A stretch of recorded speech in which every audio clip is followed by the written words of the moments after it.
¿Qué tal? ¿Cómo están, alumnos? Espero que estén viendo qué cursos van a llevar en este semestre 2023-2. Justamente voy a asumir el curso de bioinformática o computación molecular biológica. Bueno, el nombre que le he puesto ahí es un poquito más adecuado.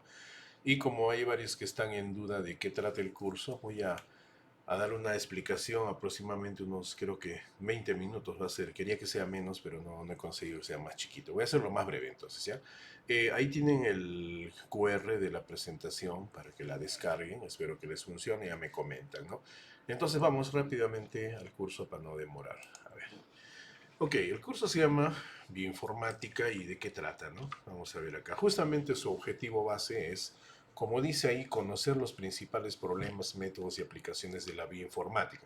Es un área, ¿no? Que es informática con biología. Entonces tiene un montón de problemas que vamos a ir viéndolos. Y como este curso es molecular, se va a dedicar a la parte más genética, más de ADN, ARN, proteínas, que es justamente la biología molecular, ¿no? Y claro, lo importante es, por un lado, conocer estos problemas, entender cuáles son los desafíos que nos ponen. Y por otro lado, nosotros desde computación, cómo hemos atendido esos desafíos mediante algoritmos, mediante aplicación de herramientas, ¿no? De la bioinformática y uso de bases de datos, porque se maneja muchísima información. Bueno, vamos entonces un poquito, un índice rápido. Se va a ver lo que es bioinformática, es un área interdisciplinar y algunos desafíos, ¿no? Ok, como se dijo, es un área interdisciplinar, como bien dice ahí, que desarrolla y aplica técnicas computacionales en problemas de la biología molecular o en un sentido más amplio de la biología computacional. Es una biología computacional. No viene ese nombre de biología molecular computacional, esos términos que han ido surgiendo por ahí, ¿no? Entonces, ¿qué áreas tenemos acá? Lo podemos partir en dos bloques, el bloque de las aplicaciones y el bloque del desarrollo o creación de herramientas y algoritmos, ¿no? Que es de repente el más pegado a nosotros, como decimos aquí, el área investigativa, ¿no? Esto lo podemos ver mejor en esta figurita, ¿no? Acá que tenemos, en la parte de abajo de este redondito, tenemos tres bloques grandes, ¿no? Algoritmos, que son justamente lo que nosotros hacemos desde computación. Aparece un problema de biología, lo podemos resolver con un algoritmo, con un modelo y todo eso, ¿no? Entonces hacemos algoritmos, por eso está en este bloque de la creación de herramientas. También necesitamos infraestructura, necesitamos máquinas, GPU, CPU, centros de datos, ¿no? Data centers, ¿no? Necesitamos hardware, infraestructura para que nos ayude a manipular toda esta información y necesitamos la información que son bases de datos. Fíjense que es básicamente lo que hacemos en computación, ¿no? Tenemos nuestros algoritmos que hacen los trabajos, tenemos la infraestructura donde estos algoritmos se ejecutan, espacio de disco, todo eso, ¿no? Memoria, procesadores y toda la cosa, y tenemos la información en una base de datos, que es con lo que nosotros trabajamos. ¿Para quién? Justamente para los usuarios de herramientas, que vendrían a ser los médicos, los biólogos, ¿no? Los de salud pública, etcétera. ¿Y cuáles son sus grandes áreas de trabajo de esto? Salud pública es una de ellas. El mejor ejemplo de salud pública es la pandemia que hemos tenido en 2020 a 2022 del COVID, ¿no? Es así un problemón de salud pública y todos los armamentos han ido a atacar ese problema, ¿no? Uno de los grandes cañones que tenemos es justamente la bioinformática y la computación apoyando ahí, ¿no? Gracias a esto es que se ha podido rápidamente encontrar una vacuna, apoyándose, claro, de todo un trabajo previo que ya existía, ¿no? O sea, no sé si ustedes recuerdan cuando hubo la pandemia, pasaron mesecitos, creo que en febrero del 2020 ya se tenía el secuenciamiento del virus, ya lo habían reconocido, ya está, mire, este es el virus, ya vamos a entenderlo, cómo funciona y cómo podemos hacer nuestros métodos para que no nos dañe tanto, ya estaba muriendo gente, ¿no? Entonces, es un problema de salud pública, se atiende a la salud pública, es un problema biológico, se atiende a los problemas biológicos, a la biología, y también se atiende a la informática médica, es todo el manejo de información que tienen los médicos, ¿no? El área médica. Entonces ellos son nuestros principales usuarios a los que se atiende, ¿no? Un poquito de la historia de la bioinformática. ¿De dónde viene? El nombre bioinformática dice biología e informática, ¿no? O biología y computación, si quieren, ¿no? Para no usar el término tanto informática. Más o menos como está en esta figura, ¿no? Por un lado, surgió la biología molecular como área de ciencias naturales, a partir de la física, donde se entienden las interacciones moleculares y todo eso. Ahí están todos los grandes descubrimientos del ADN, de Watson, de Crick, Bruce, Sanger, todos ellos, ¿no? El área bioquímica, cómo las moléculas interactúan para cumplir fenómenos de la vida, ¿no? Y lo que usan los farmacéuticos, ¿no? Y la genética, que es cómo se transfiere la información, ¿no? Ahí está la evolución, las transferencias de información, ¿no? El código genético y todo eso, que han ayudado a formar esta biología molecular. O sea, ella utiliza estas tres áreas y otras por ahí, ¿no? Y por otro lado tenemos ciencia de la computación, que proviene de quién? De ingeniería eléctrica, que pone la parte hardware, ya lo sabemos, electrónica también, ¿no? Y la parte matemática, estadísticas, donde ha ido surgiendo toda nuestra línea de los algoritmos. Ahí tenemos algunos grandes ejemplos de nuestros hitos, ¿no? Del inicio de la computación. La arquitectura de von Neumann para ejecutar instrucciones, Dijkstra, ¿no? Las distancias, los caminos, Knuth, Shannon, ¿no? La parte algorítmica, ¿no? Shannon en la parte de manejo de información. Y este es de los 30. Entonces surge la ciencia de la computación, se ha ido desarrollando por su lado, se ha ido desarrollando por su lado la biología molecular, y en un momento dado, por los 60, biología molecular es una ciencia experimental, tiene que probar, ¿no? Es una ciencia que maneja mucha información. Experimentar es hacer pruebas, ejecutar algo y probar y ver qué sale, ¿no?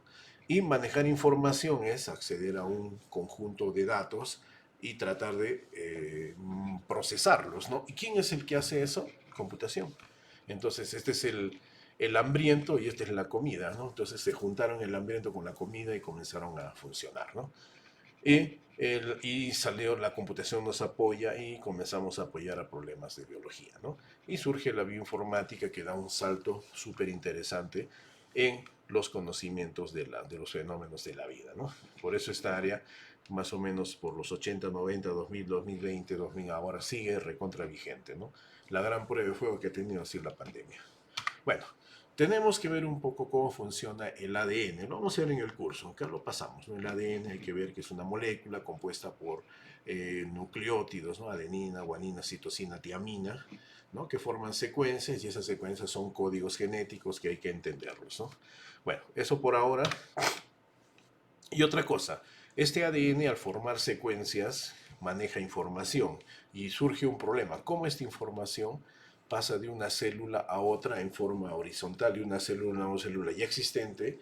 ¿Y cómo pasa de una generación a la siguiente, una célula que se reproduce y genera células hijas, digamos, ¿no? A eso lo llamamos como transferencia vertical y al que es de células hermanas, transferencia horizontal. O sea, existe también transferencia de información entre una célula y una que está a su costadito.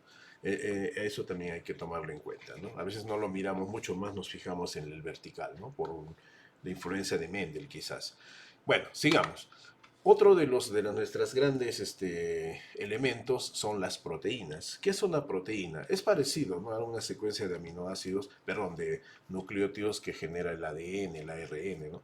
Pero son de aminoácidos. Un aminoácido es una composición de algunos nucleótidos, tres, que se combinan y como que codifican un aminoácido. Entonces ya nos vamos a pensar, si yo tengo tres nucleótidos que pueden tener cuatro valores cada uno, ¿no? Adenina, citosina, guanina, tiamina, adenina, citosina, guanina, tiamina y otro, ¿no? Entonces acá podría tener 4 al 64 podría tener, ¿no?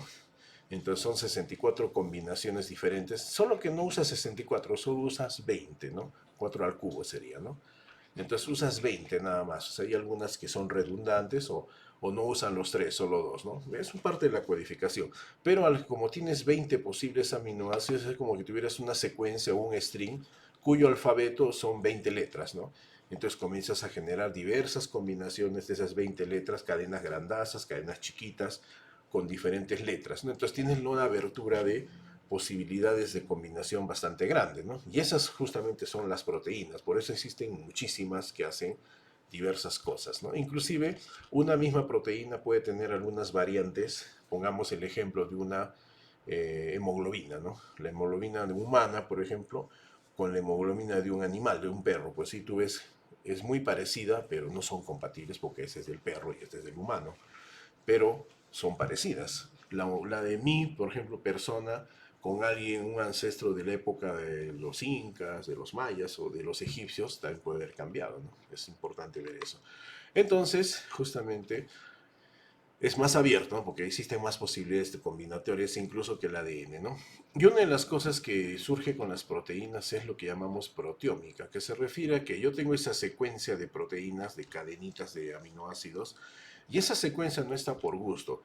Esa secuencia conforma una estructura, o sea, si yo la pongo como un hilo con toditos los aminoácidos que conforman una proteína, ese hilo cuando lo dejamos libre, sin ninguna energía que lo jale, nada, va a conformar una estructura como esto de acá. Y esta estructura que tiene estos espiralitos y estas cosas planas, intercalados, dos o uno, de diversas formas, eso es lo que comienza a generar una funcionalidad, comienza a ser algo químicamente, ¿no? Por ejemplo, el hecho de capturar una molécula de oxígeno y transportarla de un lugar a otro y soltarla en otro lado, como un cargador, ¿no? Como algo así, ¿no? O sea, dense cuenta, ¿no? Que esa proteína comienza a hacer cosas concretas. Puede llevar, o puede, de repente esta proteína llega a un lugar y fuerza a que otra sustancia se subdivida, ¿no? Por ejemplo, tenemos las proteínas y las enzimas, ¿no? Una enzima clásica es la de la saliva, que también es un tipo de proteína un poquito más elaborado, ¿no? Enzimas y proteínas que son por ahí, ¿no? ¿Qué hace la enzima de la saliva? Comienza a generar los primeros procesos químicos de la digestión, ¿no? Por ejemplo, si llega un almidón a tu boca, algo de almidón como harina, lo comienza a desdoblar, lo destruye, lo convierte en moléculas más chiquitas de tipo azúcar. Ustedes pueden hacer el experimento, pónganse un pan a la boca y déjenlo ahí, ¿no? Bueno, nadie hace eso, ¿no? Y van a darse cuenta que de repente, pasado un cierto rato, ese pan lo van a sentir dulce. ¿Es por qué? Porque el almidón del pan, o sea, el carbohidrato, lo estás desdoblando en azúcares, ¿no? Y la lengua lo percibe como dulce. Es un efecto bien elemental, ¿no? Entonces las proteínas hacen cosas y esas cosas ya en conjunto ya comienzan a tener funcionalidades a nivel celular, ¿no? Una proteína se encarga de la sangre, ¿no? De cargar oxígeno, lo lleva, el oxígeno lo deja en la célula para que la célula tenga su energía, digamos, ¿no? Todo eso. Entonces ya tenemos funcionalidades concretas desde las moléculas. Por eso es importante trabajar a nivel de proteínas. Sigamos. Entonces, justamente salimos del mundo de las proteínas, volvemos a la bioinformática. Nos vamos a dar cuenta que esta bioinformática abarca varias áreas, ¿no? Nosotros lo vamos a ver desde el foco de computación, ¿no? Nosotros somos de ciencia y la computación y vamos a intentar ver como lo voy a marcar acá, vamos a verlo desde este foco de computer science, ¿no? Que nosotros somos de computación. Pero no solo vamos a trabajar con computación, también existen otras áreas que están entrando en el apoyo, ¿no? Muchos de los algoritmos con los que trabajamos hacen optimización. Entonces es interesante ver optimización, que sería básicamente matemática aplicada, ¿no? Diversas cosas matemáticas que entran en juego acá, ¿no? Tenemos estadística, hay mucha estadística que entra en juego para estimación de modelos, ¿no? Y tenemos mucho manejo de datos, ciencia de datos también entra en juego. Bueno, ciencia de datos está más pegada a computación, ¿no? Y tenemos las áreas un poquito ya más de ciencias naturales, la química, la bioquímica, la física, que están ahí también siempre presentes, ¿no? Para entender una interacción molecular hay que ver física, química, ¿no? No hay cómo escapar de eso. Todas ellas para solucionar problemas, analizar datos, simular sistemas, simular mecanismos, pero todos siempre desde el índole biológico, ¿no? Con la intención de modelar y obtener respuestas a ciertas situaciones que se nos presentan. Justamente muchos de los algoritmos que nosotros usamos han sido inventados, digamos, para tener problemas de cadena. Después se ve que sirven para otras cosas, ¿no? Los algoritmos que gestionan con cadenas, muchos de ellos han surgido por la necesidad de manejar cadenas de ADN, ¿no? Que son cadenas más sencillas, ¿no? Porque son solo cuatro, el alfabeto es de cuatro, ¿no? Nuestras cadenas de lenguaje tienen más caracteres, ¿no? 26, en fin, ¿no? Pero los algoritmos son los mismos. Sigamos. Entonces, ¿cuáles son los principales desafíos de esta bioinformática? Que vamos a ir viéndolos en el curso también. Uno de ellos es el alineamiento de secuencias. Vamos a ir viéndolo aquí, que consiste en lo siguiente. Como dice acá, se trata de acomodar secuencias de ADN o de ARN o también de proteínas. O sea, una secuencia vendría a ser un string, imagínense, ¿no? ¿Cuál es la intención? Yo tengo varios strings que son muestras de diversos ADNs, ARNs, ¿no? Con la intención de identificar regiones que sean comunes, ¿no? O sea, ¿qué es lo que suele pasar? Una string de una proteína suele suele tener huecos, o sea, no es un string, ¿cómo se llama? Continuo. O sea, la información que está ahí no es continua. Puede haber otro string que significa algo parecido, pero tiene espacios de cadenas que no forman parte del otro. O sea, como que el otro está incluido dentro de este de acá, ¿no? Tiene cosas insertadas, ¿no? Entonces es importante detectar dónde están las partes comunes y dónde están las partes no comunes, ¿no? Porque las partes comunes deberían significar cosas comunes también a nivel de relaciones estructurales, funcionales o evolutivas entre ambas secuencias, pensando un poquito en proteínas, ¿no? En ADNs de repente ayudan a detectar dónde está un gen, ¿no? Este pedazo del ADN está codificando un gen, el otro también tiene, pero el gen está por otro lado, los encuentro y los junto, ¿no? Algo así. Bueno, sigamos. Y eso es obviamente para resolver esos alineamientos hay diversos algoritmos, los vamos a ir viendo. ¿Qué otro más tenemos? Dentro de específicamente en el ADN, tenemos toda la tripa de ADN, ¿no? De cadena. Hay partes de ese ADN que codifican justamente genes, ¿no? Donde están programas del código genético, ¿no? Y hay otras partes que codifican proteínas, o sea, no son lo mismo. Entonces, ¿cómo identificas regiones que codifiquen gen, regiones que codifiquen proteína o regiones que codifiquen AR, conversión a ARN, ¿no? Que es otra funcionalidad? Todo está en la misma línea. Entonces, identificar esas regiones es lo que llamamos predicción de genes. Se llama predicción de genes o genética porque de repente lo más importante en un tiempo fue descubrir dónde se codifica genes, ¿no? Pero después descubres las demás cosas, ¿no? Es otro manejo de, como una especie de descubrimiento de información, ¿no? Luego tenemos la expresión genética, que es otro problema como un poquito más específico que el anterior. Por ejemplo, ¿qué pasa cuando tú tienes una información de un gen? Esa información debería sintetizar un producto que hace alguna función determinada. Entonces, normalmente lo que hacemos es que ese gen se va a convertir en ARN y ese ARN tiene diversos tipos. ARN de ribosoma, que es prácticamente el ARN que forma el ribosoma, el ARN de transferencia, ARN pequeño nuclear y el ARN que forma proteínas. Entonces ahí viene una situación interesante que es importante mencionarla. Un ARN, por ejemplo, el ARN puede, se está acá, ¿no? Esta es una molécula de ARN que está por acá, acá hay una célula. Y acá yo tengo el ribosoma. Hay un ARN que justamente sirve para crear el ribosoma, ¿no? Que es este de acá. Hay otro ARN que transfiere información, que es como un portador, ¿no? Pero acá adentro porta. Y hay el ARN de proteínas, este es más nuclear, es un poquito más dentro del núcleo funciona, ¿no? Y el de proteínas es que es un ARN que tiene instrucciones, imagínense como instrucciones que llegan a la proteína, perdón, al ribosoma, y este ribosoma comienza a crear proteínas, ¿no? Digamos, estas pelotitas son proteínas, copias, ¿no? Justamente ese es un ARN súper interesante. ¿Por qué? Porque este ARN es el que le dice, oye, ribosoma genera estas proteínas. ¿Qué tal si este ARN dice, está tan completo que le dice, oye, ribosoma genera esta proteína, esta proteína, esta proteína, que juntándolas son un virus enterito, como el caso del SARS-CoV-2, ¿cómo se llama? Del COVID, ¿no? Entonces, eso es lo que pasa. Justamente a raíz de este conocimiento, que ya obviamente está muy avanzado, se ha podido crear un ARN que entra al ribosoma y le dice, oye ribosoma, construyete estas partecitas de este virus, ¿no? Solo las cabecitas esas, ¿no? De los SARS-CoV-2. Y ese es el famoso. ¿Y qué pasa? Estas cositas se comienzan a generar y comienzan a salir, ¿no? Salen por acá así dispersas. Y el sistema inmunológico las detecta, oh, hay un elemento extraño, ¿no? Y agarran y lo interceptan, crean un anticuerpo y lo destruyen, ¿no? Entonces ha sido creada a esas antenitas que tenían los SARS-CoV-2 para las diversas variantes, ¿no?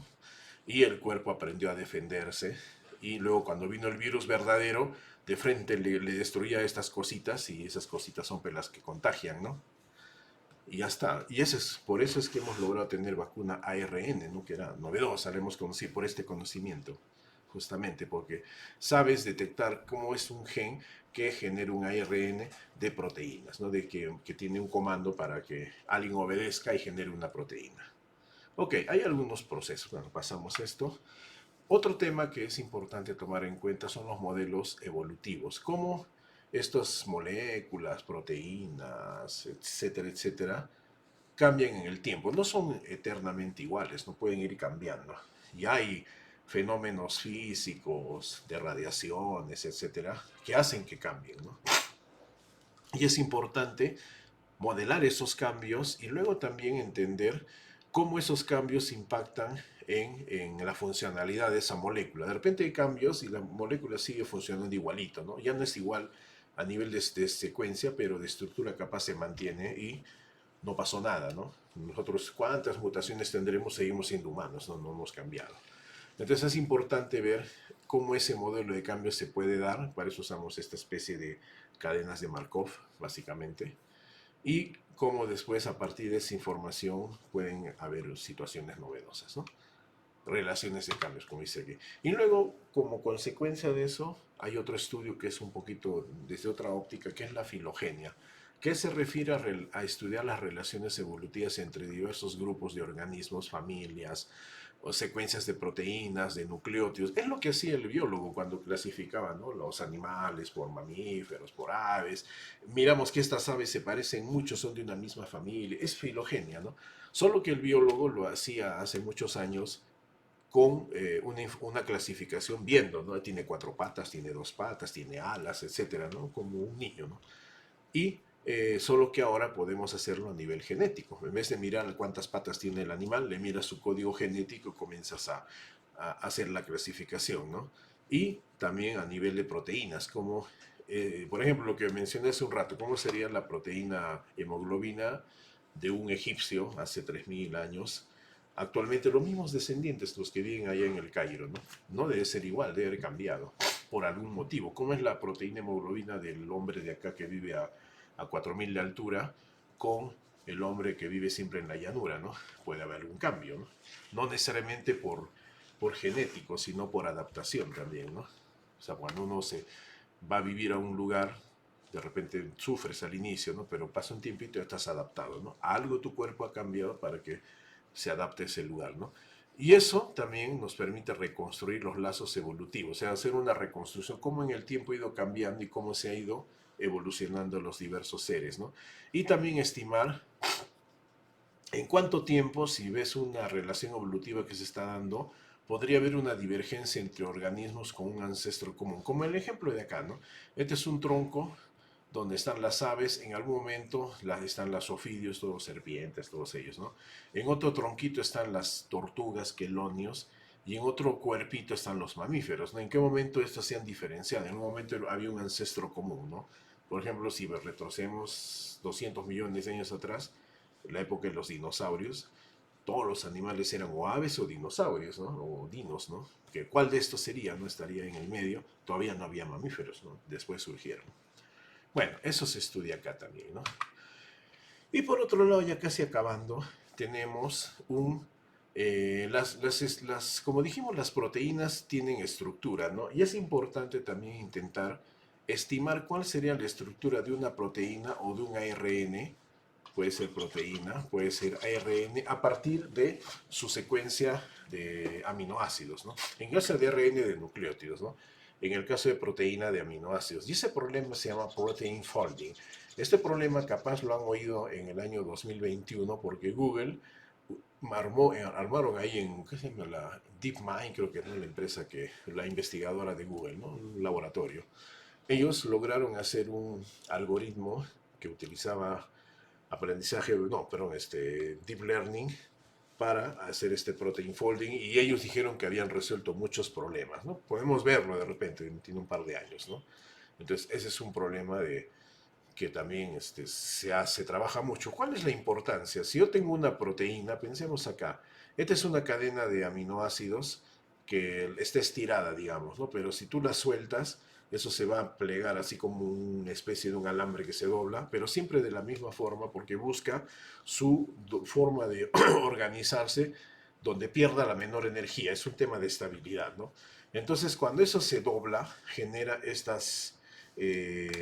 vamos a pintar acá, estos hélices que son justamente elementos que hacen funciones químicas, ¿no? Esta serie, acá tiene otra atrás, ¿no?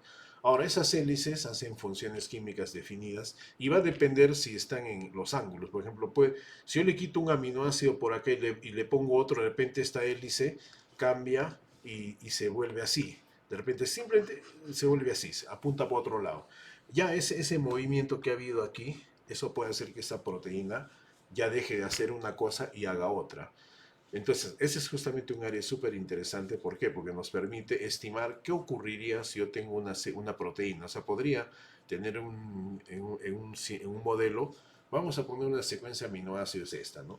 Eso cómo se plegaría de esta forma y eso plegado cómo funcionaría en el cuerpo, ¿no? Así se crean las vacunas, así se crean los medicamentos, ¿no? Porque comienzan esos medicamentos más biológicos ahora tenemos, ¿no? Inclusive tenemos anticuerpos que han sido creados en laboratorio, ¿no? Anticuerpos monoclonales, seguro que han escuchado eso. Entonces, eso se hace a partir de estas proteínas que tú vas creando para que tenga una funcionalidad, digamos, ya, que yo quiero que tenga esta funcionalidad. ¿Cuál sería, cómo debería ser la proteína, ¿no? Y cómo la obtengo a partir de la cadena de nucleótidos. Eso también se aprecia en el ARN. El ARN es, a diferencia de ADN que se dobla en dos, él es una sola cadena, ¿no? Pero comienza a pegarse consigo misma. Entonces el ARN también tiene esta cosa de formarse así como esas pelotitas. ¿Por qué? Porque él busca también la unión de que donde disipe menor energía, ¿no? De menor pérdida. Entonces, si yo tengo la secuencia, como esos nucleótidos y también los aminoácidos tienen fuerzas intermoleculares, en algunos son más fuertes, en otros son más débiles, entonces hay alguna configuración que es la que pierde menos energía. Y es bueno buscarlo, ¿no? Acá en esta cosa es interesante por la funcionalidad, acá también por cómo se va a conformar, ¿no? En el ARN y en la proteína. Este es ARN y este es proteína. Ok, y para terminar tenemos otro problema. Es un poco visto desde el otro lado. Tenemos una proteína conocida que tiene una estructura, que son estas partes gruesitas.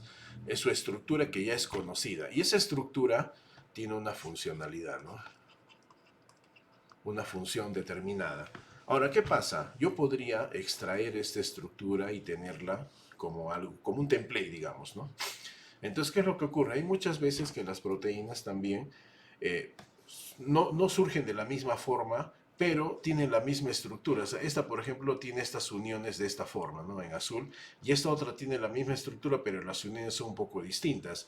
Tú las ves, son diferentes. Capaz los aminoácidos son bien diferentes, pero cuando forman la estructura, forman lo mismo. Esto piénsenlo en 3D, ¿no? Que están así de otras formas, ¿no? O piensen esos espiralitos que hemos estado viendo al otro lado, ¿no?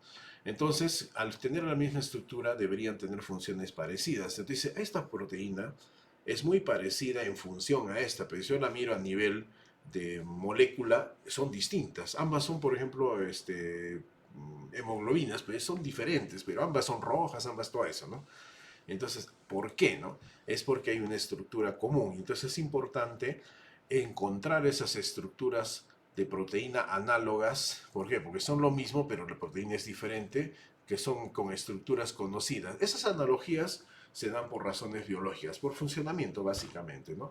Eso es lo que llamamos protein threading, también es importante, ¿no? Porque nos permite identificar que a pesar de que dos proteínas son muy distintas a nivel de aminoácidos, que es lo primero que ves, su estructura acaba teniendo algo en común porque tienen una función parecida, ¿no? Y así hay un sinfín de problemas que se van a ir viendo en el curso. Entonces, eso quería presentarles a ver si se animan y se matriculan y nos vemos durante el semestre. Eso era, un abrazo, cuídense.